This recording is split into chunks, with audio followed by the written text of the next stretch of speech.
Chapter 14. The Impression of Increase.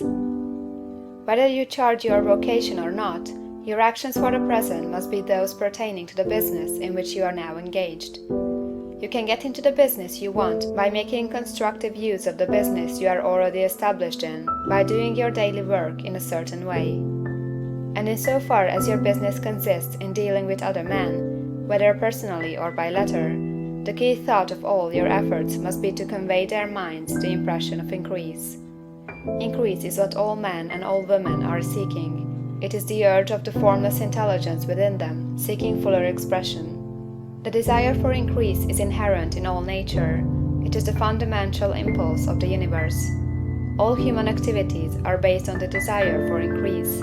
People are seeking more food, more clothes, better shelter, more luxury, more beauty, more knowledge, more pleasure. Increase in something, more life. Every living thing is under this necessity for continuous advancement. Where increase of life ceases, dissolution and death set in at once. Man instinctively knows this, and hence he is forever seeking more. This law of perpetual increase is set forth by Jesus in the parable of the talents. Only those who gain more retain any. From him who had not shall be taken away even that which he had. The normal desire for increased wealth is not an evil or a reprehensible thing. It is simply the desire for more abundant life. It is aspiration. And because it is the deepest instinct of their natures, all men and women are attracted to him who can give them more of the means of life.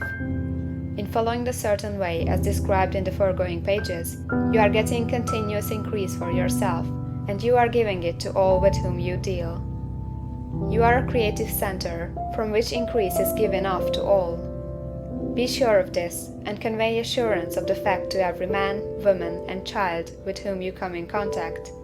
No matter how small the transaction, even if it be only the selling of a stick of candy to a little child, put into it the thought of increase, and make sure that the customer is impressed with the thought. Convey the impression of advancement with everything you do, so that all people shall receive the impression that you are an advancing man, and that you advance all who deal with you. Even to the people whom you met in a social way, without any thought of business, and to whom you do not try to sell anything, give the thought of increase.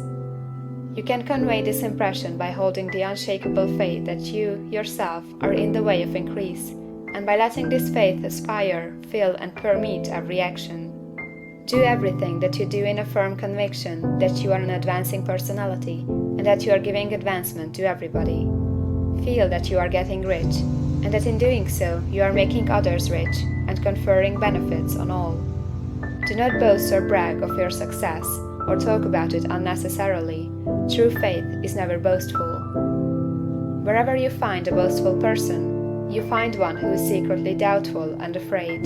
Simply feel the faith, and let it work out in every transaction. Let every act and tone and look express the quiet assurance that you are getting rich, that you are already rich. Words will not be necessary to communicate this feeling to others. They will feel the sense of increase when in your presence, and will be attracted to you again. You must so impress others that they will feel that in associating with you, they will get increase for themselves. See that you give them a use of value greater than the cash value you are taking from them. Take an honest pride in doing this, and let everybody know it, and you will have no lack of customers. People will go where they are given increase, and the Supreme, which desires increase in all and which knows all, will move toward you men and women who have never heard of you. Your business will increase rapidly, and you will be surprised at the unexpected benefits which will come to you. You will be able from day to day to make larger combinations, secure greater advantages, and to go on into a more congenial vocation if you desire to do so. But in doing all this, you must never lose sight of your vision of what you want, or your faith and purpose to get what you want. Let me here give you another word of caution in regard to motives. Beware of the insidious temptation to seek for power over other men. Nothing is so pleasant to the unformed or partially developed mind as the exercise of power or domination over others. The desire to rule for selfish gratification has been the curse of the world. For countless ages, kings and lords have drenched the earth with blood in their battles to extend their dominions. This not to seek more life for all, but to get more power for themselves. Today, the main motive in the business and industrial world is the same. Men marshal their armies of dollars and lay waste the lives and hearts of millions in the same mad scramble for power over others. Commercial kings, like political kings, are inspired by the lust for power. Jesus saw in this desire for mastery the moving impulse of that evil world he sought to overthrow.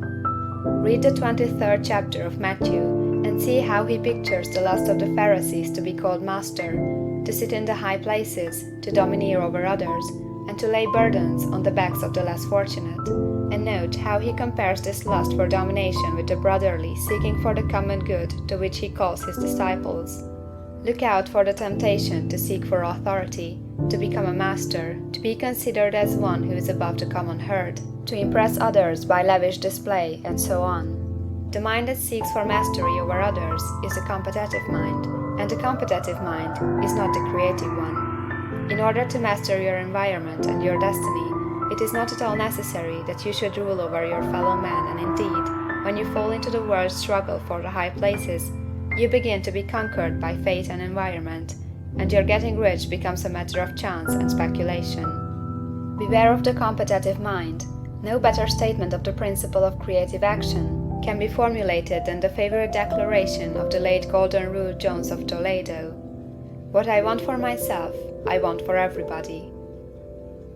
End of chapter 14.